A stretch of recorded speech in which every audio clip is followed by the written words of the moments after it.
stages. London Call on the left-hand side, but Schwanke's going to keep him honest and going to pace at the neck behind. Barbosa's on the inside, and then comes Hack Green. There's only 4 of them coming down towards the 800. Schwanke now puts the head in front. She goes on by ahead. London Call in the green and black silks on the left-hand side. 2 lengths Hack Green, and Barbosa's under the drive. Approaching the 450-meter marker, it's Schwanke and London Call doing battle. Coming to the 400, London Call now comes forward. Schwanke's the black cap on the right-hand side. Hack Green, Barbosa. Coming down to the last 250, Schwanke's making a race of it. London Call now trying to edge ahead on the inside. London Call from Schwanke. London Call looking for his 11th win. Schwanke's on the outside, but London Call with hooves of gold. He comes back in showroom condition from Schwanke. Barbosa, and then came Hack Green.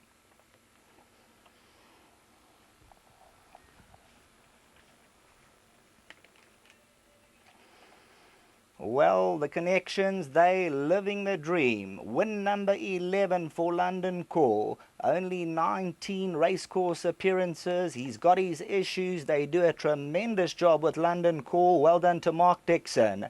Bred by the LaRues. For the Larsons, the Cummings, the Samuelsons, and Brandon Larena. Please note there is a race review. Race review, hold on to those tickets. That could be concerning the start of number 3, Doing It for Dan.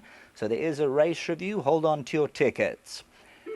At the 300 peg, and Schwanke was looking to keep London Call to the inside. They come together over the last 200 metres, but London Call, now Brandon gets the sabre in the right hand, and Courage comes to the fore to win it. So it's number 1, London Call, victory number 11.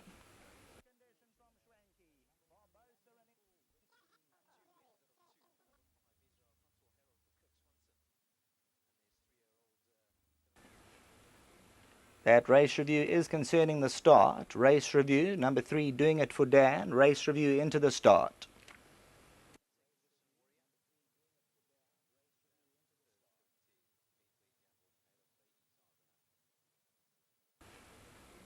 That race review is concerning the start. Race review, number 3, Doing It for Dan. Race review into the start.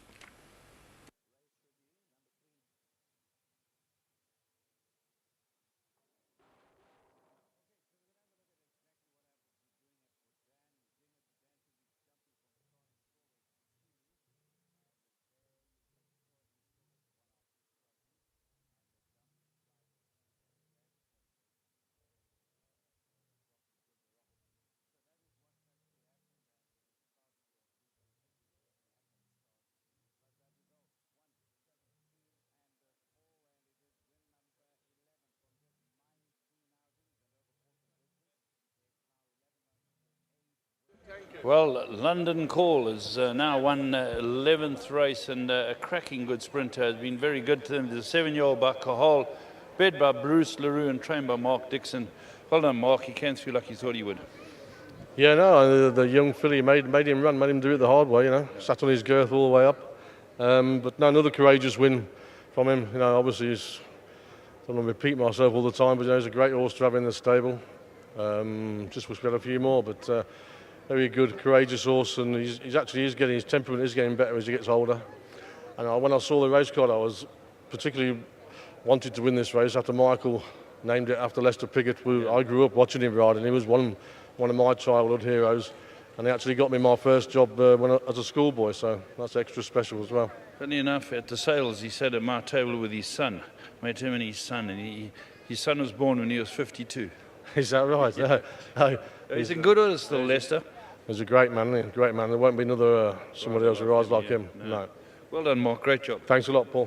Well done, Brandon. Well, you're getting to know this boy, and as Mark said, the filly made you think.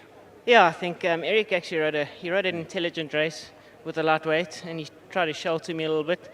But London actually enjoyed it today. He had his 1 year up. He was just in a nice rhythm, and he showed them that he's the best horse in the race. Yeah, very good sprinter.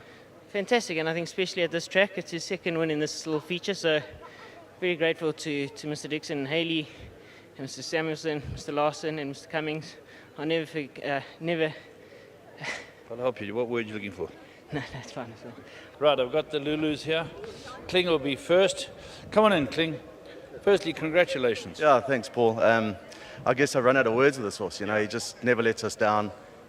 Mark turned him out in great fashion once again. His work was phenomenal coming into the race. We were concerned. We knew that the filly with the low weight was going to take him on, but he just showed his courage in the end when it really counted.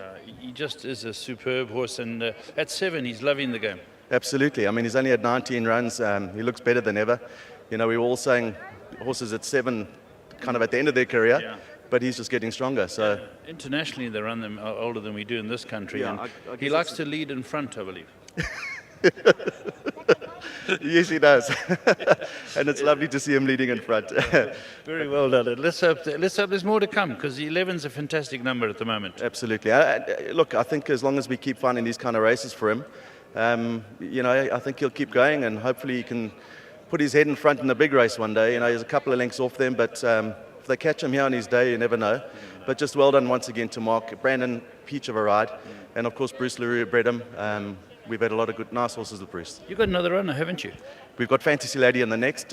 She's under sufferance in this race.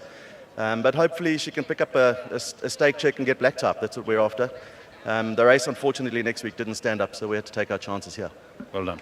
Thanks, Paul. Yeah, well done to partners as well. This certainly is a very good horse, and you want a horse like this in your yard, as Mark said. He just gets better and better, and well done to everyone concerned with him, especially Bruce LaRue, a top breeder.